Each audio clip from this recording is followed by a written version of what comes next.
Today, it's round number 1 of the PPG IndyCar World Series, the Australian IndyCar Grand Prix from Surfers Paradise.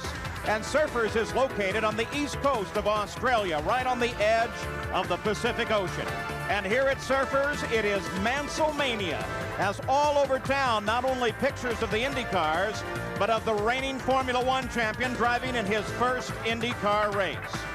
Let's go down to Mansell's pit area and Gary Gerald.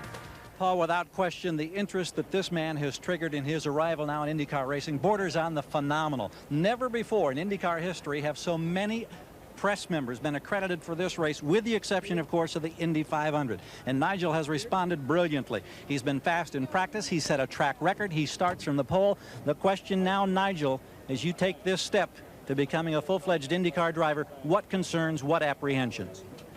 I think the major concern at the moment is whether it's going to rain or not. And I just hope the car works as good as it did in the last 10 minutes of the warm-up this morning. But really now, just concentrating on the job in hand is the most important thing. Have a good, safe day. Keep in mind, he is the first man in 37 years in IndyCar history that in his first start wins the pole position. The 1993 kart season had a lot of hype going into it, and for obvious reasons. The defending Formula One champion Nigel Mansell took the vacant seat at Newman Haas Racing that was previously occupied by Michael Andretti, who went the opposite way and went to Formula One driving for McLaren. Never before has the defending Formula One champion left the sport to go to kart the very next season. Nigel set a new track record in qualifying, and he was the first person in 37 years of kart to get the pole in their first start. Another pretty interesting thing is that this would be Nigel Mansell's first rolling start since he was in karts nearly 20 years ago, so that was definitely going to be an interesting challenge for him. As the cars begin to double up and get into two wide formation, as pretty much the whole pack was able to do this, which was pretty good, Nigel Mansell will lead the field to green in his IndyCar debut to start off the 1993 kart season. All right, the field comes into alignment now. The first race of the IndyCar season is about to begin as Nigel Mansell leads the field off the corner. Jimmy Swintal, the flagman, his first time in that position. As he takes a look at the front row, it's nicely aligned. The green flag comes out. Emerson Fittipaldi moves to the front. Paul Tracy moves outside of Nigel Mansell, and the Penske cars pick up the lead.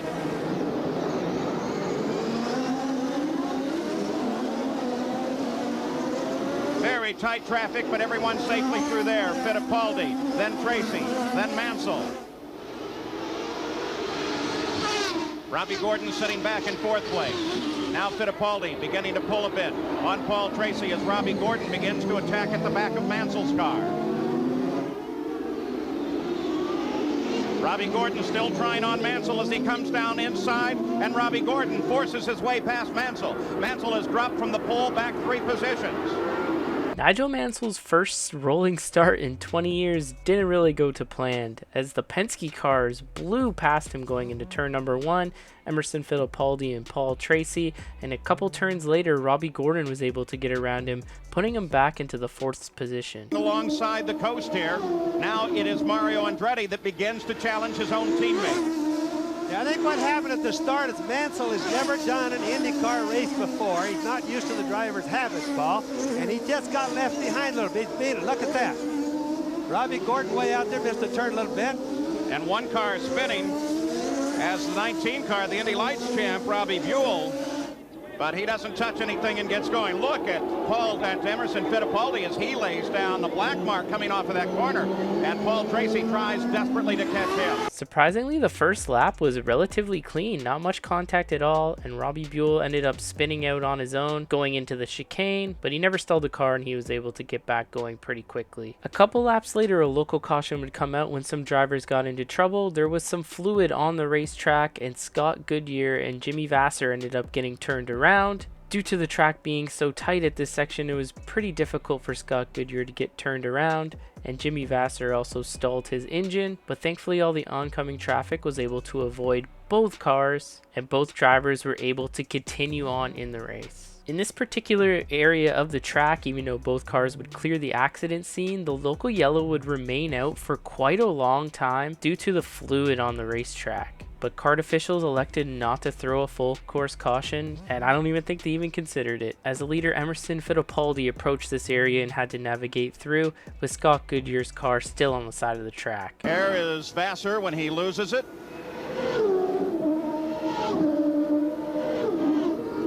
They just looked like they had nothing but rear brakes, but actually there's a lot of fluid on the road, and as soon as they hit the brakes, they just lock up and they just go into spinning. You didn't even see smoke coming off the tire. Well, it was obvious, too, that Goodyear had lost it in front of Vassar. Nigel Mansell will move up into the 3rd spot when Paul Tracy, who was unfortunately experiencing a mechanical failure in the rear wishbone of the car, ended up in a tough situation trying to navigate that car around the track. He would eventually have to bring it to pit road, where the team would try to diagnose it and repair the car on pit road to get Paul Tracy back into the event. Nigel Mansell was settling into a nice rhythm, and he was the fastest car on the track as he made the move for 2nd place, going past Robbie Gordon and then beginning his pursuit of Emerson Fittipaldi for the race lead. The next driver to find trouble was Al Unser Jr., who unfortunately spun it around and tagged the wall and was sitting in the runoff area trying to get his car refired. All right, see if we can take a look at this. This is on board with Little Al. He was coming alongside Scott Brayton. Now, more than just a spin, he got up into the curbs, though not up into the barrier. What do you think? He wants to get started, but you can hear all the crunching, and he's probably got some alignment problems right now if he doesn't have anything broken, serious, Paul. Little Al was able to get refired, and he was able to drive away and continue on in the race. Nigel Mansell was able to run down Emerson Fittipaldi and was putting pressure on him for several laps before making this move. Wow. Right now. Whoa. And here comes Nigel Mansell as he comes inside of Fittipaldi. He used the advantage of a back marker that was sitting by the edge of the course, put himself into a great position and does what he does so incredibly well. Jumped on those brakes at the last second and got past Fittipaldi. And Robbie Gordon is now right there to challenge Fittipaldi as well. You know, ironically, he didn't really want to do that to Emo. He put Emo in a very embarrassing position. Watch this. He comes in. He's got both front tires locked up as much as he can lock them up. He's embarrassed because he really did Emo wrong, but he couldn't help it. Once he was committed, he had to continue on. The guy that was good and smart on that was Emo, because he avoided an accident, Paul. Nigel Mansell dive-bombed Emerson Fittipaldi, locking up both front wheels, but managing to not make contact with Emerson Fittipaldi or overshooting the corner and getting into the wall, and he would take the lead of the race. But unfortunately, there was one issue with this, in that he did this under a yellow flag in that section of the track. It took quite a few laps for the kart officials to realize it. Maybe they were trying to figure it out and discuss it for a couple laps, whether it was warranted or not, but this resulted in Nigel Mansell receiving a drive-through penalty, which seems like a killer blow. However, that is actually not going to be the case here at all, because these guys are approaching their pit window, and there is no rule in kart that if you receive a stop and go penalty, it has to be just a stop and go penalty. You can't touch the car, similar to what NASCAR has. No, there's no rule like that. So when he comes in to make his stop and go penalty, it'll also be a pit stop, which he needs anyways, although it is a couple of laps early than what the team intended. Now the report is that Nigel Mansell will receive a stop and go penalty for passing under the yellow, Bobby. Well, I was wrong about that. The yellow must have been waving where he saw it, or excuse me, where he was when he passed Emo. Now we come to the situation where he rolls into the pits. Gary Gerald waits for him. Gary? We wait with the team, Paul. He comes gliding in. It won't be just a stop and go. It'll be a stop and fuel and tires. They were within 3 laps of their designated first stop. They've decided that they'll make that stop and go ahead and change everything. Now, I don't think this is going to hurt them. They should be in the window still for a 2-stop race. He's on the Jackson flying. We've got him just under 16 seconds. It's pretty wild watching these cars on pit road here. It looks like there is no speed limit at all, but in fact there actually was a speed limit, except it was just ridiculously high. I believe at Surfers Paradise and all other tracks for the 93 season, the speed limit was 100 miles an hour in the pits, which is insanely fast, and the officials weren't even all that strict at enforcing it. And I'm pretty sure if you went over it, you would just get a warning, and then if you did it again, then they would give you a penalty, but it was definitely crazy times back then. 3 laps later, Emerson Fittipaldi came into the pits, and Robbie Gordon, who was in second spot, followed in behind him. As you saw how insanely fast Emerson went down onto pit road, it's literally crazy. It's hard to believe that there was actually times like this. But Emerson would complete his pit stop. It was a routine one, 4 tires and fuel, and he would be able to make it out of the pits in front of Nigel Mansell. But going into the first chicane, Emerson locked up his tires, as these tires were pretty hard and very cold, and it would take about 2 laps to gain the optimal temperature into them. So Nigel Mansell, who was already out on the track for 3 laps, was able to make quick work of Robbie Gordon and quick work of Emerson Fittipaldi to retake the lead of the race. That stop and go penalty definitely never really hindered Nigel Mansell at all, but the only concern, and all the teams even before the race started had this concern, was fuel mileage, and him coming in 3 laps earlier than intended was going to make it difficult for him to stretch this race to 2 stops and to make sure he has enough fuel to reach the end. Nigel Mansell began to run away with the race, pulling out to a pretty good lead over Emerson Fittipaldi. However, on lap 29 of the 65 lap race, Nigel felt like he had a tire going down and darted into the pits for a 4-tire pit stop. The crew obviously also filled this car up with fuel, but there was no way that they were going to be able to make it to the end without stopping again, once again putting Nigel Mansell well behind Emerson Fittipaldi. But this time it definitely hurt way more, and it looked like victory was slipping away from Nigel Mansell in his IndyCar debut. Nigel would rejoin the race in the 4th position. A couple laps later, as Emerson Fittipaldi continued to lead, this pretty remarkable story of how Buddy Lazier even got to race in this race is actually pretty wild. You gotta listen to this one. Now let's go further up pit road. Here's one of the real fascinating stories of this weekend, and Jack Arute has the details. Gary, right behind me, Buddy Lazier is undergoing his 2nd stop of the afternoon. Lazier is very thankful that he's in the race because, come here, look at this. This is the nose, all that's left of it, that he had on the front of the car when it crashed yesterday in practice. Now you might say, no big deal, you can just replace it. Well, the problem was they were in such a rush to secure sponsorship, they built up a show car and used their last nose on the show car, came to Australia only with the nose on the car. So here's what they had to do. They located a nose in Las Vegas, Nevada, late yesterday afternoon. They took a friend who lived in Las Vegas. He picked up the nose from a collector. He carried it in his hands by air to Los Angeles, California. They then tried to put it on a United Airlines flight. Unfortunately, the flight had already departed for Sydney. The people at United Airlines called Qantas.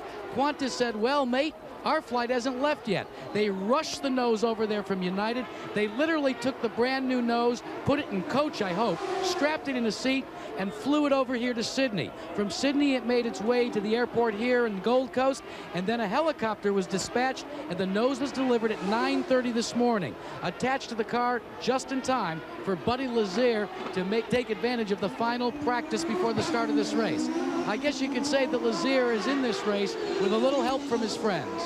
That is one of the most wild stories, one of the most wild racing stories I've ever heard. Just truly insane that they went through all that to get a front wing so they could start the race. Just a pretty crazy story, and honestly, you probably wouldn't even believe it if, you know, they didn't tell you on the broadcast here the whole story of it. It's pretty wild. Could you imagine just sitting on a plane to Australia and you're sitting beside a front wing for an IndyCar? How crazy is that? But damn, talk about playing with fire, traveling halfway across the world to race on a street track that is notoriously tight with only one nose for the entire weekend. Pretty insane. Nigel continued to be one of the fastest cars on the track, and here he would get past his teammate for 3rd spot, Mario Andretti, who was missing the whole right side of his front wing. So it was a pretty easy pass. On lap 44, Emerson Fittipaldi and Robbie Gordon would both hit pit road for their final stop of the race, just getting in the fuel window to make it all the way to the end. Both drivers would take on 4 tires and fill their car to the absolute max with fuel to ensure that they make it to the checkered flag. This would give the lead to Nigel Mansell once again. However, Nigel Mansell could not make it to the end, and we knew he was going to have to stop again. So it really did seem like at this point that Emerson Fittipaldi should have this race locked up, with no way of Nigel Mansell making it to the end. Another absolutely wild thing that I just can't believe is allowed back then. As Eddie Cheever did this, he made a little mistake, but he completely shortcutted the chicane and passed 2 cars, and he did not have to give the spot back. Just insane. With 12 laps to go, Nigel Mansell would hit pit road to make his final stop of the race. The team elected to not change tires and do a fuel-only stop, and the stop was fast. In fact, maybe just a little bit too fast, because right after he left his pit box, the team didn't seem to be worried that they got enough fuel in the car, and they were pretty confident he could make it all the way to the end. But to Nigel Mansell's favor, Emerson Fittipaldi, who was in second, was also in a little bit of fuel trouble. Even though that they made their final pit stop within the window that they think they can make it, during the stop the team left about an extra gallon of fuel in the hose to fuel the car, therefore really concerning the team that Emerson would not be able to make it to the end, and told him to conserve fuel and short shift. But Emerson definitely had the much fresher tires and was closing in on Nigel Mansell without a doubt. But he did have quite the gap to make up, because when Emerson crossed the line on Nigel's outlap, he was 19 seconds behind. Emerson Fittipaldi would be able to cut that gap down to 9 seconds, but it wouldn't be enough as Nigel Mansell takes the white flag. Back at the front of the field, the white flag has come out for Nigel Mansell, but is there enough fuel here? Is there enough fuel in Fittipaldi's car? Fittipaldi is now just 9 seconds back, and Robbie Gordon sits almost behind Fittipaldi. He has only to handle up Bobby Rahal. So this race most certainly is not over yet. You think strategies don't change at the very last of the race when there's no fuel left? Everybody is wondering. You know, they have all of their onboard computers, but they don't even believe those when it gets down this close. A very partisan crowd here in Australia in favor of Nigel Mansell. They are going to go nuts. They did so when he scored his pole position. Now they have a new award for pole, $10,000 for pole, and if the pole winner can also win the race, it's another $15,000. So it's going to be a very lucrative day for Nige if he can only make it to the checkered flag. There's that battle going on still. Robbie Gordon has not made it around Rahal, though he tries him there. Well, I don't think Robbie Gordon is really trying right now. He's just hanging on. He's going to settle for 3rd place. Would be a smart maneuver if he did so. But now Robbie Gordon is around Rahal, and now is trying to close and pass Fittipaldi. This is the battle on the field as Nigel Mansell continues his pursuit of the checkered flag and his first IndyCar victory. Now, Emo's not going to just give up and let him pass. Emo will run it out of fuel before he'll let Gordon pass. Watching for Nigel Mansell, looking for Jim Swintoll's checkered flag. And it will be a history-making event, too, as here he comes. Nigel Mansell has scored the victory in the Kmart Haviland Lola. Despite 2 different mistakes during the race, but let's listen to the car. Let's see if he has fuel all the way to the finish. Coming across in second, Emerson Fittipaldi. Robbie Gordon third, Mario Andretti fourth. Does Nigel have any fuel left in that car? Can he go the remaining 2.7 to make it back to the winner's circle? Now, he's going to wave at the crowd, but I don't think he's got the fuel to make it. Let's go to Gary Gerald. Paul, he says that on the radio that he ran out of fuel as he took the checkered, and we could hear the engine start to misfire, we believe, as he went by. I don't think he'll be able to get back around. Nigel Mansell wins in his IndyCar debut, the first driver since Graham Hill in the 1966 Indianapolis 500 to win in their first ever start. Even though Nigel Mansell's team was confident they had enough fuel, clearly they didn't. He had to save on that last lap, and he ran out right as he crossed the line to take the checkered flag.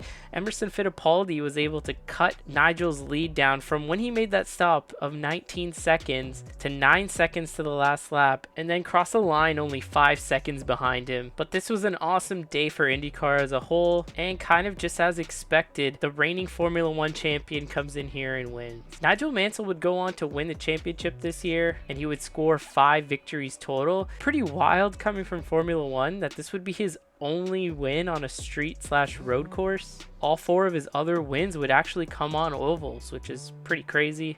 Nigel, congratulations. Thank you. That's fantastic, and a great credit to the team. What went through your mind when you had that tire that you thought was going down? He's getting the congratulations now, Carl Haas. Pretty evident that what went through your mind when you had the tire go down? You had to come in for the extra stop. I was disappointed, but it was my own fault because I clipped the curb probably too hard and punctured it. But I was even lucky on the last set of tyres. I hit the barrier real hard coming out of one of the chicanes with about 15 laps to go, and I mean the tyres and wheels are real strong. Concern about the fuel at the end. Describe it. Oh boy. I mean, I had to get 1.9 on the fuel meter for the last few laps, and I was just about doing it. But then coming out the fast chicane on the last lap, the engine started to quit. I just put it in fourth gear and prayed I could get around the next corners, and as you can see, I just got past the straight and it stopped completely at the end. Well, congratulations. Thank you. Well, that's going to do it for today's video. Thank you guys so much for tuning in as always. I hope you enjoyed this one. I had a lot of fun making it. This is probably like the first video that I made that I was alive, but I was too young to actually remember the race itself. So I had an awesome time making it. If you enjoy this style of content, revisiting classic races, make sure to subscribe. I upload every Tuesday at 5 p.m. Eastern, and we revisit classic IndyCar and NASCAR races. Once again, thank you guys so much for tuning in, and if you made it this far, I really appreciate that, and I hope to see you in my next one. Take care.